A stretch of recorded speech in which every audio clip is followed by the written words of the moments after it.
Welcome to a fascinating journey through history and archaeology. Today, we're going to explore some of the most intriguing theories about the origins of the concept of Yahweh. Before we begin, it's important to clarify, this video is not intended to question the Bible or challenge religious beliefs. Our channel is based on the belief that God's word is the absolute truth. Our aim today is to present information and theories that have been circulating in academic circles and beyond. Have you ever wondered how the idea of God evolved over time? Or how different ancient cultures might have influenced our understanding of the divine? We're about to embark on an exploration that spans from ancient inscriptions to modern archaeological theories. Some of the ideas we'll discuss may seem controversial or unusual. Remember, we're navigating the realm of theories and academic interpretations, not declaring absolute truths. Think of this as an opportunity to broaden your horizons and consider different perspectives on a fascinating topic. Whether you're a Bible scholar, an ancient history enthusiast, or just someone curious about the origins of religious ideas, there's something here for you. We'll examine archaeological evidence, analyze ancient inscriptions, and consider how our understanding of the divine has changed over millennia. Ready for an intellectual journey that promises to be as enlightening as it is intriguing? Let's dive into the world of theories about Yahweh, from ancient desert deities to the God of the Bible. The story of Yahweh's evolution from a regional desert deity to the supreme God of monotheism is a fascinating journey through time and belief. It's a story that spans centuries, cultures, and countless ancient mysteries. To truly understand it, we need to dust off our archaeological tools and dig deep into the sands of history. Let's start our exploration in the windswept deserts of the ancient Near East.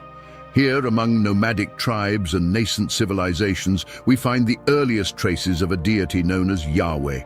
But hold on to your Indiana Jones hat, because this Yahweh might not be exactly who you think he is. Early references to Yahweh paint a picture of a storm god, a warrior deity associated with mountains and deserts. It's a far cry from the omnipotent, omniscient God of later Judaism and Christianity. Imagine a divine being more akin to Thor than the creator of the universe. It's a startling image that challenges our preconceptions about divine origins. As we trace Yahweh's footsteps through history, we see a gradual transformation. From a local god worshipped by desert nomads, Yahweh begins to take on more universal attributes. It's like watching a celestial promotion in action, as this desert deity climbs the divine corporate ladder. One of the key moments in this evolution comes with the Exodus story. Here, Yahweh flexes his divine muscles, showcasing power over nature and other gods. It's a pivotal moment in the biblical revelations, marking Yahweh's transition from a tribal god to a national deity of the Israelites. But the journey doesn't stop there. As the Israelites settle in Canaan, Yahweh begins to absorb attributes of other local deities. It's like a divine merger and acquisition, with Yahweh incorporating characteristics of gods like El and Baal. This syncretism plays a crucial role in Yahweh's evolution towards a more universal deity. The period of the Babylonian exile marks another significant shift. Faced with the destruction of their temple and exile from their land, the Israelites begin to conceive of Yahweh as a god not bound by geographical limitations. It's a conceptual leap that paves the way for the idea of a truly universal deity. Post-exile, we see the emergence of strict monotheism. Yahweh is no longer just the best among gods, but the only true God. It's a radical shift in theology, setting the stage for the Abrahamic religions we know today. The desert warrior has become the creator and sustainer of all existence. This transformation isn't just theological, it's reflected in art and iconography too. Early depictions of Yahweh show him with distinctly anthropomorphic features, Over time, these give way to more abstract representations, reflecting the shift towards a more transcendent concept of deity. As we stand at the end of this journey, looking back at Yahweh's evolution, we're left with more questions than answers. How did a regional deity become the god of monotheism? What forces drove this transformation? These are the kind of ancient mysteries that keep archaeologists and theologians up at night. And they're the questions that drive our continued exploration of divine origins. When it comes to tracing Yahweh's earliest followers, we're not just dealing with biblical revelations. We've got some honest-to-goodness archaeological evidence to sink our teeth into. Enter the Shasu of Yahweh, a group that's got historians and theologians buzzing like a hive of excited bees. The Shasu, for those who didn't major in ancient Near Eastern studies, were nomadic peoples who roamed the deserts of the Levant. Think of them as the original road warriors, but with more camels and less leather jackets. Among these groups, Egyptian texts mention a particularly intriguing bunch, the Shasu of Yahweh. Now, these texts aren't exactly yesterday's news. We're talking about inscriptions from the 14th and 13th centuries BCE. That's older than your grandma's secret recipe, and potentially just as enlightening when it comes to understanding divine origins. The mention of Yahweh in connection with these nomadic groups is a real hold-the-phone moment for scholars. It suggests that the worship of Yahweh predates the Israelites as we know them from the Bible. It's like finding out your favorite band was playing underground gigs long before they hit the big time. But here's where it gets really interesting. The Egyptian texts locate these Shasu of Yahweh in the areas of Edom and Midian. Bible buffs might recognize these as the stomping grounds of Moses during his pre-burning bush shepherd days. Coincidence? Or are we looking at the earliest roots of Yahweh worship? This archaeological evidence opens up a whole can of ancient mysteries. Were these Shasu the predecessors of the Israelites? Did Moses encounter Yahweh through them? It's like we're piecing together a divine detective story, with each artifact providing another clue. The Shasu evidence also challenges some long-held assumptions about the origins of monotheism. If Yahweh was being worshipped by these nomadic groups, what does that say about the traditional narrative of Abraham as the first monotheist? It's the kind of question that can keep a theology department debating for decades. Moreover, the connection between Yahweh and these desert nomads aligns interestingly with the Bible's portrayal of God's special relationship with the wilderness. Think burning bushes, pillars of fire, and manna from heaven. It's as if the text is preserving an echo of these early desert origins. The Shasu evidence also provides an interesting context for understanding the Exodus story. If Yahweh was already known in the region as a deity of nomadic groups, it adds a new layer to the narrative of a God who leads his people through the wilderness. It's like the ultimate divine homecoming. As with all archaeological findings, the Shasu evidence raises as many questions as it answers, but that's the beauty of exploring divine origins. Each discovery, each ancient mystery solved opens up new avenues for understanding the complex and fascinating history of religious belief. When it comes to tracing Yahweh's footsteps through history, we're not just limited to the pages of the Bible. There's a whole world of ancient inscriptions out there, etched in stone and waiting to spill their secrets. It's like finding divine graffiti scattered across the ancient Near East. One of the star players in this epigraphic lineup is the Moabite stele, also known as the Mesha stele. This 9th century BCE inscription is a veritable goldmine of biblical revelations. It not only mentions Yahweh, but also talks about the House of David. It's like stumbling upon an ancient news bulletin confirming biblical accounts. But the Moabite stele isn't the only game in town. We've got inscriptions from Kuntilat Adrud that have scholars scratching their heads. These 8th century BCE texts mention Yahweh and his Asherah. Wait, what? Yahweh with a divine consort? It's the kind of ancient mystery that makes you question everything you thought you knew about early Israelite religion. Then there's the Khirbet el-Kom inscription, another 8th century BCE find that echoes the Kuntilet Ajrud texts. Again, we see Yahweh paired with Asherah. It's like catching glimpses of a divine power couple that history forgot. These inscriptions offer a tantalizing peek into the complex religious landscape of ancient Israel. Let's not forget the famous Tel Dan Stele. This 9th century BCE Aramaic inscription drops another bombshell by mentioning the House of David. It's external evidence that has biblical minimalists choking on their coffee. Suddenly, the biblical David isn't just a legendary figure, but a historical reality. Moving further afield, we've got the Babylonian Yahudu tablets. These 6th century BCE clay tablets document the lives of Judean exiles in Babylon. Among the names, we find people with Yahu incorporated into their names, a clear reference to Yahweh. It's like finding an ancient phone book full of divine name-dropping.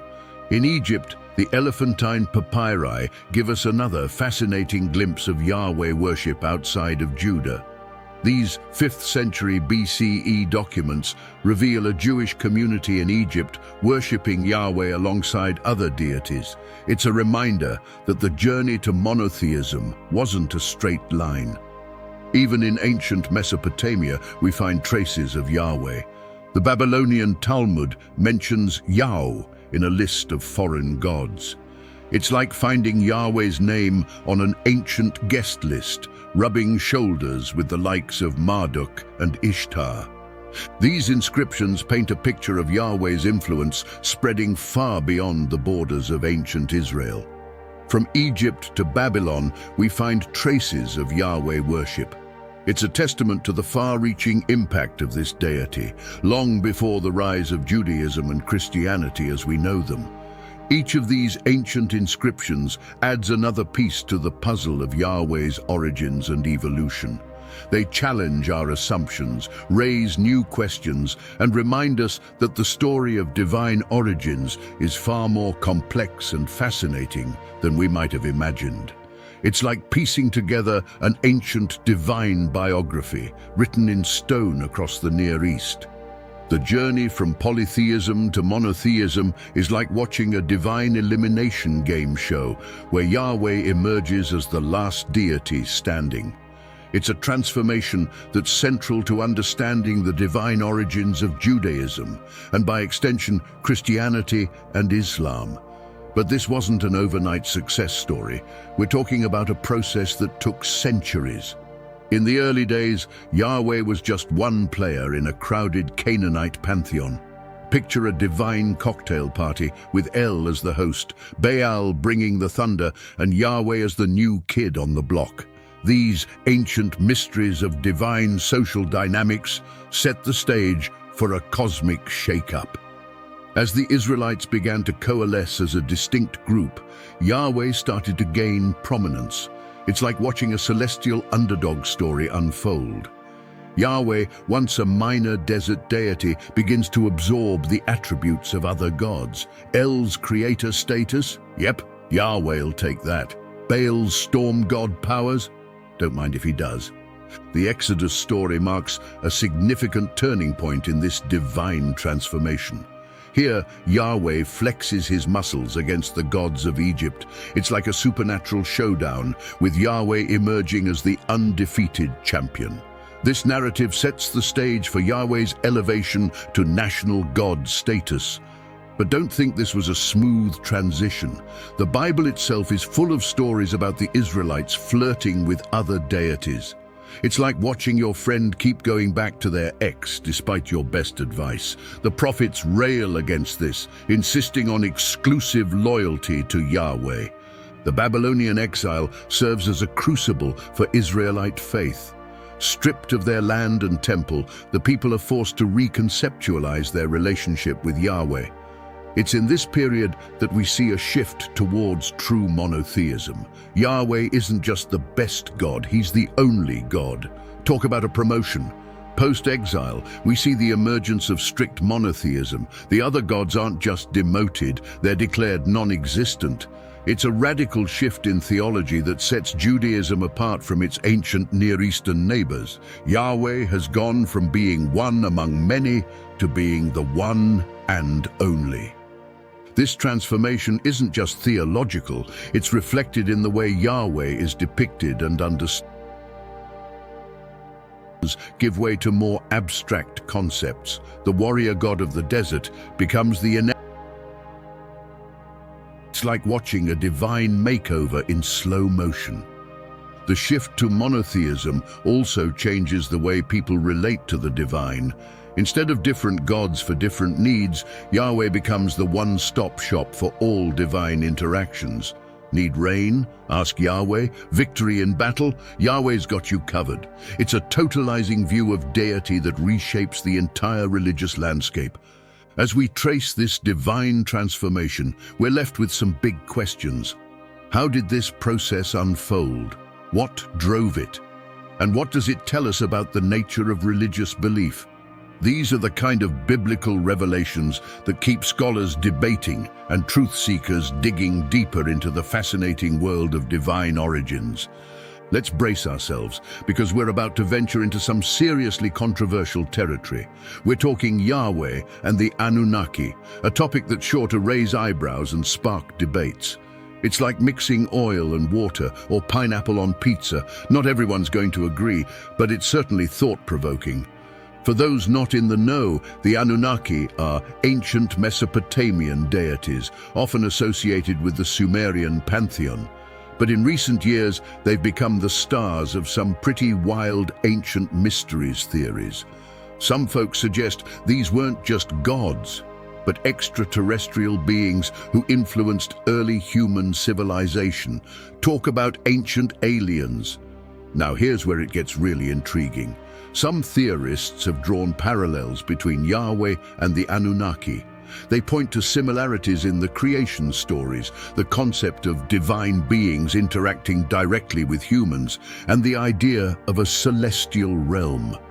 It's like finding unexpected connections in a cosmic game of 6 degrees of separation.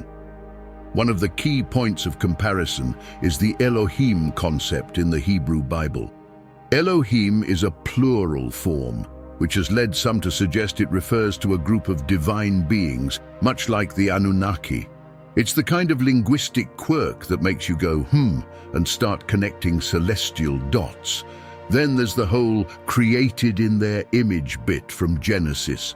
Some theorists argue this mirrors Anunnaki legends about creating humans as a worker race. It's like comparing divine blueprints and finding some surprising similarities. Of course, mainstream scholars would say this is stretching the interpretation way past its breaking point. Another point of fascination is the idea of divine beings coming down from the heavens. The Bible is full of stories about Yahweh or his angels descending to earth. Some see parallels here with Anunnaki myths about gods coming down from the sky. It's like comparing ancient accounts of celestial commutes. The concept of a divine council, found in some parts of the Hebrew Bible, has also drawn comparisons to the Anunnaki pantheon. It's as if both traditions are describing a celestial boardroom where cosmic decisions are made. Divine origins suddenly start to look like corporate hierarchies. Some of the more out-there theories even suggest that Yahweh was an Anunnaki leader who broke away from the main group. It's like imagining a celestial coup that led to the birth of monotheism. Needless to say, this idea isn't winning any popularity contests in mainstream theological circles. It's important to note that these theories are highly speculative and not accepted by mainstream scholars or religious authorities. They're more at home in the realm of fringe archaeology and alternative history. But they do highlight how ancient mysteries continue to captivate our imagination and challenge our understanding of divine origins. Whether you find these ideas fascinating or far-fetched, they certainly add some spice to our exploration of religious history. They remind us that the story of faith and belief is full of unexpected turns and controversial theories. It's like a cosmic detective story where the plot keeps thickening. The Bible is replete with accounts of Yahweh's miraculous interventions in human affairs. These divine origin stories have captivated believers for millennia. But in our modern age of scientific inquiry and alternative theories, some are taking a fresh look at these ancient tales. It's like putting biblical revelations under a cosmic microscope. Take the destruction of Sodom and Gomorrah, for instance. The traditional interpretation sees this as an act of divine judgment, but some alternative theorists propose a different scenario. Could this have been the result of an extraterrestrial intervention? They point to the description of fire and brimstone raining from the sky, suggesting it might be an ancient account of advanced weapon technology. The Exodus events are another favorite for re-examination. The plagues of Egypt, the parting of the Red Sea, these mighty acts of Yahweh have long been seen as demonstrations of divine power. But in the realm of ancient mysteries, some propose these could be descriptions of advanced technology or even environmental manipulation by highly evolved beings. The concept of the Ark of the Covenant has also come under scrutiny. Traditional views see it as a holy artifact, a conduit for Yahweh's presence. However, some alternative theories suggest it might have been a piece of advanced technology, perhaps even a communication device or energy source. It's like imagining an ancient sci-fi twist on a sacred relic. Even the manna from heaven gets a cosmic makeover in some of these reinterpretations. Could this miraculous food have been some form of synthesized nutrition provided by advanced beings? It's a far cry from the traditional understanding, but it's the kind of speculation that fuels many ancient mysteries discussions. The story of Joshua commanding the sun to stand still has long puzzled biblical scholars. But in the world of alternative theories, some suggest this could be a description of time manipulation or even a shift in the Earth's orbit. It's like reading ancient texts through a lens of futuristic possibilities. Ezekiel's vision of a wheel within a wheel has been a source of fascination for centuries. While traditionally interpreted as a mystical experience, some theorists propose this could be an ancient description of a UFO encounter. It's a reimagining that turns prophetic vision into a potential close encounter of the biblical kind. The Tower of Babel story, with its account of Yahweh coming down to confuse languages, gets a fresh spin in some alternative narratives. Could this be an ancient memory of an intervention by advanced beings to prevent humanity from advancing too quickly? It's a reinterpretation that adds a cosmic twist to a cautionary tale. Even the creation story itself isn't immune to these alternative readings.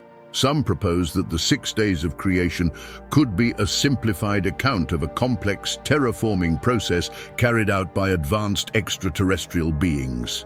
It's a view that attempts to bridge ancient narrative with futuristic concepts. While these reinterpretations are certainly not mainstream and often conflict with traditional religious understandings, they do highlight our ongoing fascination with divine origins and ancient mysteries. They remind us that the search for understanding our past and our place in the cosmos continues to evolve, sometimes in unexpected directions. The interplay between divine authority and political power in ancient Judah is a fascinating study in theocratic governance. Yahweh wasn't just a spiritual figure, he was the ultimate source of political legitimacy. It's as if every royal decree came with a divine stamp of approval. The concept of divine kingship in Judah was unique in the ancient Near East. While other nations saw their kings as gods, Judah's monarchs were viewed as Yahweh's appointed representatives. It was a delicate balance of power that shaped the nation's political landscape for centuries. The anointing of kings by prophets was a powerful symbol of this divine political connection.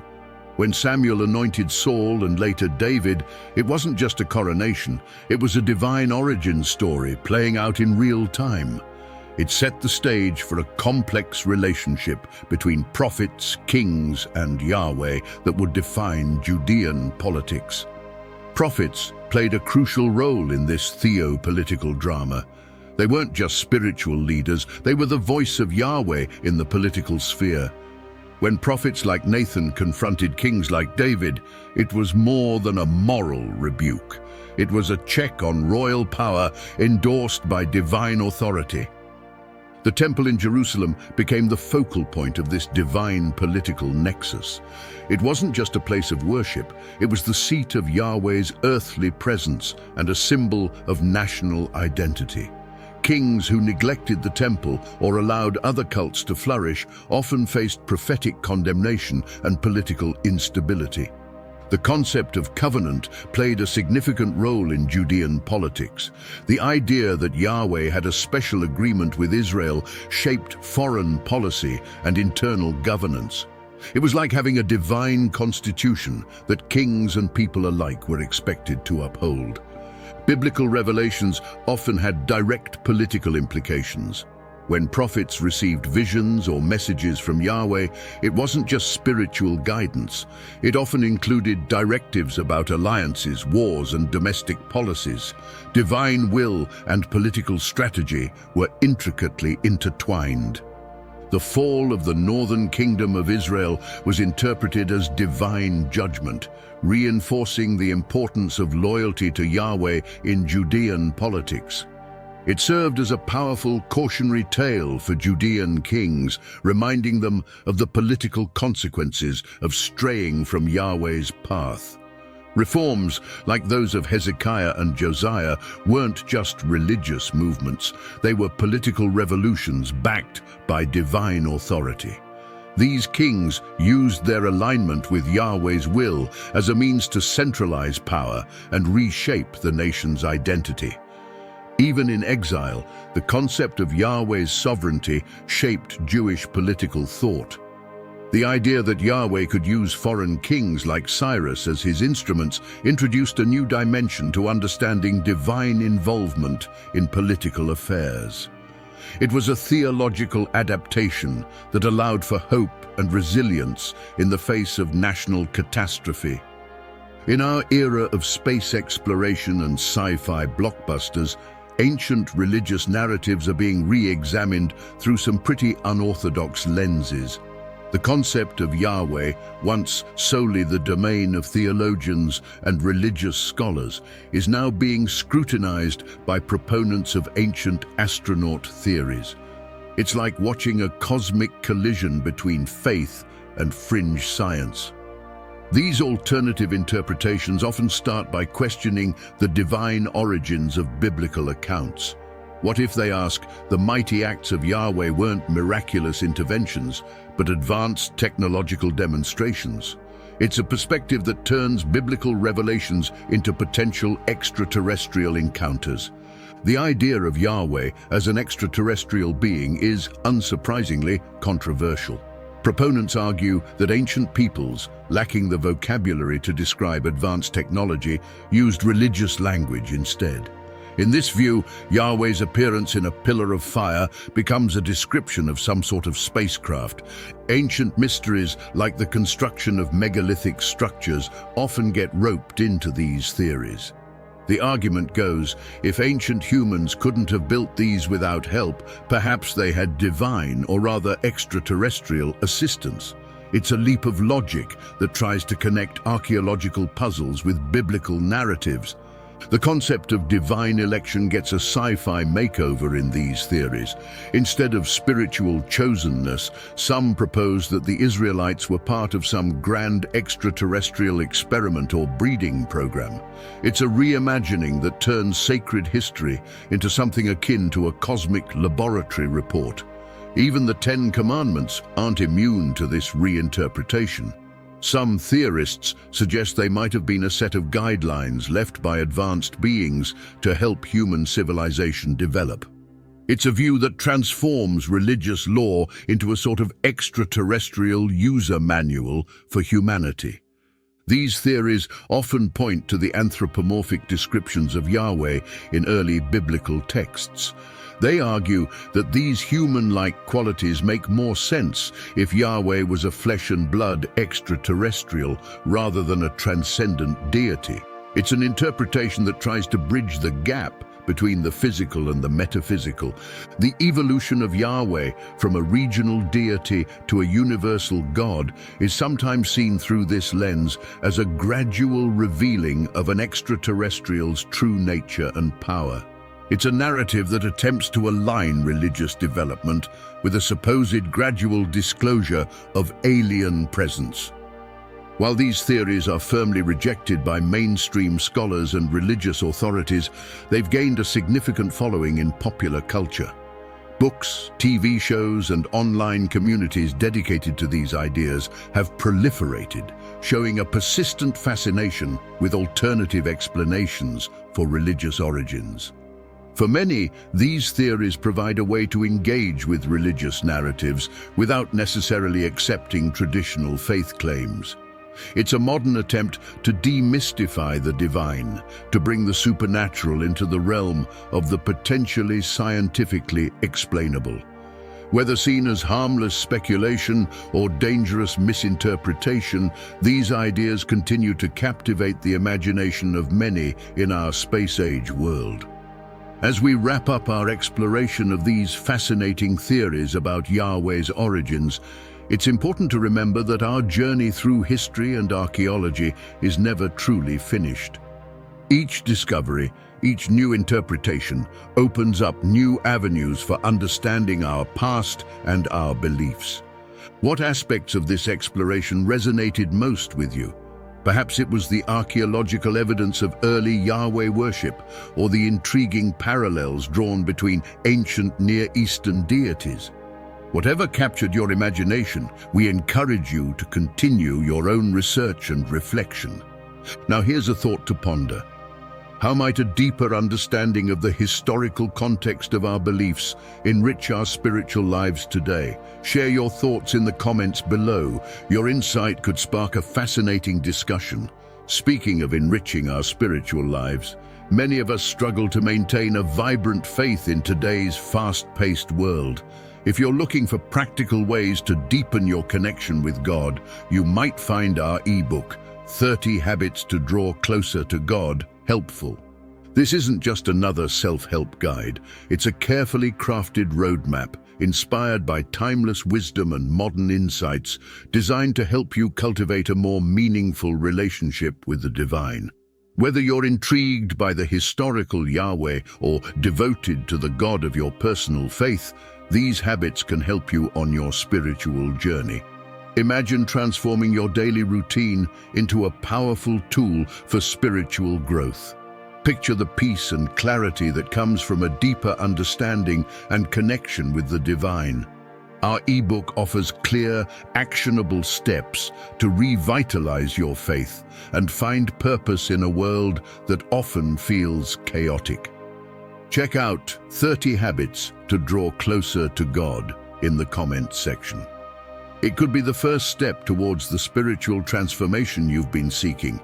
Don't miss out on more fascinating explorations of religious history and archaeology. Hit that subscribe button and turn on notifications to stay updated on our latest videos. And remember, sharing is caring. If you found this video intriguing, why not share it with a friend who loves diving into these kinds of discussions? Until next time, keep exploring, keep questioning, and keep growing in your understanding. The journey of discovery is never ending, and who knows what amazing insights await in our next video. Stay curious, and we'll see you soon.